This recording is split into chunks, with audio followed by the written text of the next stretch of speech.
this is an iHeart podcast. Guaranteed human. This is Danielle Fishel. Ryder Strong. And Will Friedle from Pod Meets World. You know what I didn't expect? Becoming best friends with Chewy's customer service. Oh, been there. I've chatted with them as late as midnight. They actually get pet people. And if Pickles or Lucky hate something, I just send it back. 100% satisfaction guarantee gives you a whole year to make a return. No questions asked.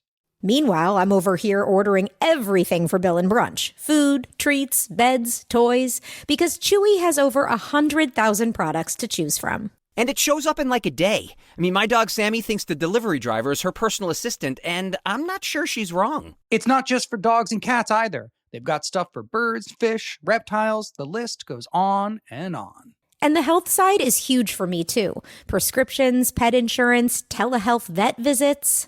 They're even opening vet clinics now. My cat pretends he doesn't care, but he benefits. Chewy just makes the whole pet parent thing easier. For life with pets, the answer is Chewy. Save $20 on your first order with free shipping at chewpanions.chewy.com/world. Hey, and welcome to the Short Stuff. I'm Josh. There's Chuck, and this is Short Stuff. So let's stop wasting time and begin speaking now.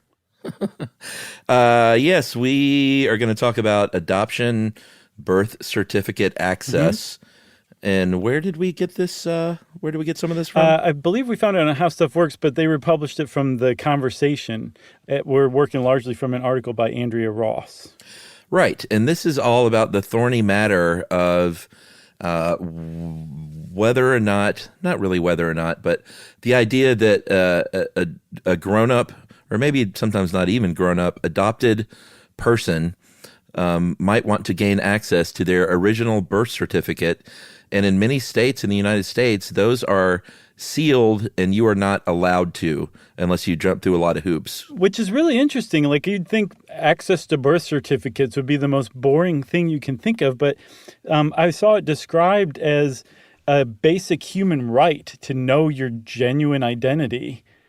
Right. And that's a really good point. It's just, I'm sure it's so easy for somebody like me on the outside to just be like, well, sure, do that or don't do that. Is it that big of a deal? And then to put yourself in somebody's shoes who's going through that, who wants to know who their biological parents are and is not allowed, is being prevented from doing that by the state.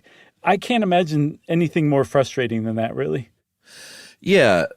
I got some thoughts, but we'll pepper those in. As it stands now, there are 10 states in the United States that offer complete access to their original birth certificates.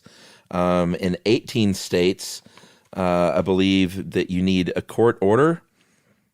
Is that right? Yeah. In 18 states, what happens is they put your original birth certificate under seal, and they issue you a supplemental birth certificate that doesn't have your biological parents' names on it. It has your adoptive parents' names.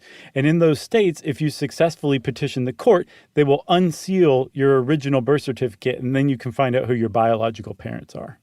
Right. And then in 23 states, you can get a redacted version, which I don't even see the point of that. And then in 12 other states, they have restrictions that allow for access.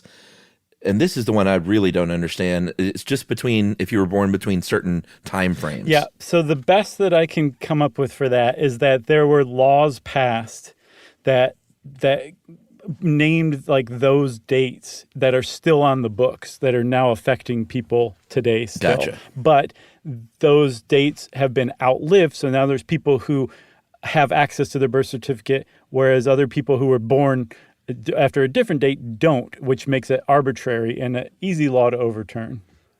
Okay. All right. Well, let's take a break and we'll talk about kind of where this came from and how the culture has shifted over the years right after this.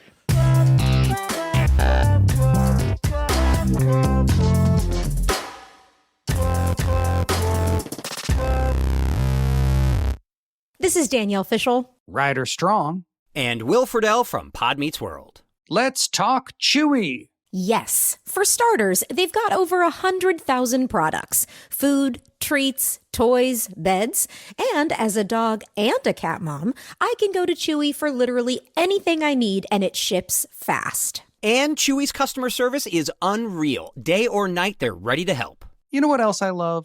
They handle prescriptions, pet insurance, telehealth vet visits, and they're rolling out vet clinics across the country. For life with pets, the answer is Chewy. Save $20 on your first order with free shipping at chewpanions.chewy.com/world.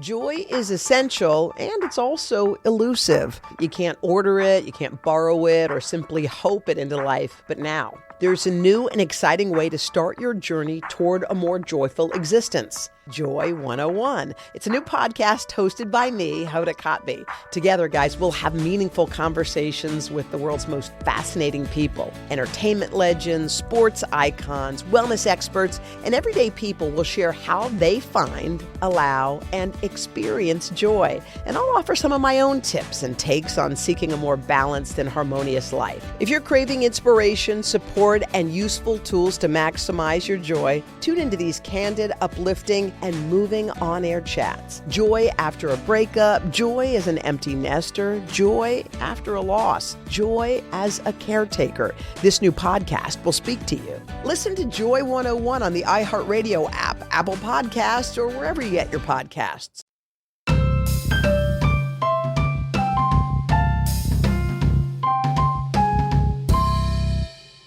All right, so amending birth certificates started, I think I'm saying birth. This started in the 1940s, originally to kind of keep parents from interfering with the adoptive family of the child. And there has been, a big swing over the last 70 years since then, as far as what the norms are. Like, things have really changed over the years in terms of how adoptions go down. Yeah, because Andrea Ross points out that there's a lot of people who think that the off-the-books reason for sealing birth certificates was also to protect the identity of unwed mothers. Because back in that time, if you were outed as an unwed mother who had what they considered illegitimate child that you put up for adoption, it could probably make it hard for you to get a job. You might lose friends. Your neighbors might shun you. It was a big deal. And so, yeah, she's saying, like, we've really come a long way since then. So if that's really the reason why we were sealing birth certificates to begin with, it doesn't make any sense anymore. Yeah, and there's a lot of states that have come around since then. Obviously, we mentioned those 10 that now allow complete access.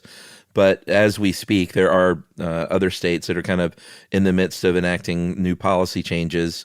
I know Tennessee and Connecticut and Rhode Island all have in the last few years kind of put legislation forward that favor access for, I keep saying kids, but I guess usually you have to be over 18, right? Yeah, that's another thing too. There are clearly there's a big patchwork of laws, right? And depending on what state you live in, you might have, like you said, unfettered access or no access at all.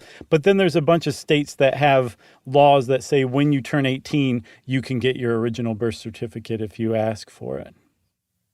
Yeah, and it's, adoption is different across the board in all states anyway. So it's when I was going through it, I just remember being shocked at sort of every state has its own set of rules and laws, and which, obviously a lot of people feel that's how it should be, states just choosing the way they want to do things. But there is no sort of straight ahead way that you can say this is how adoption works. So it doesn't surprise me that there's no straightforward reason or way that people can determine or get their hands on their original birth certificate. Right. So, yeah, and like you said, there is some changes on the horizon. Like, I think Tennessee said that they said a birth parent is no longer allowed to veto their biological child's right to access their original birth certificate, which is it's a feature in a lot of states as well, where you can be granted access if you petition a court, but your biological parent has the right to say, nope, they can't. I don't want that released. And usually it goes the other way too. The biological child can also can revoke or veto the release of their own birth certificate to their biological parents. Yeah, I mean, it is a thorny issue when you start looking at kind of both sides, because you certainly feel like it's a right to be able to know where you came from. And it's certainly made a lot easier these days with DNA testing, if that's something that someone can afford to do. But you also think about, the right of a biological mom to retain their privacy. Because if they had an adoption plan to begin with, one of the reasons one of the things that went along with that may have been like, listen, this is why I'm doing this. I don't want to be contacted. I don't want to have a relationship. And, I guess at the end of the day, even if they live in a state where they can make contact, the biological parents can still say, well, no, I don't want a relationship. Yeah, they can. For sure. So to kind of like take a middle ground for some of these states that don't have unfettered access to original birth certificates, they've created something called confidential intermediary services. And it's basically like Tinder, but for adoptions or biological families, right? So one family member can say, hey, I really want to get in touch with my biological parents. Can you see if you can put me in touch with them?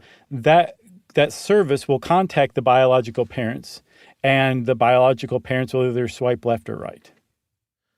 Right.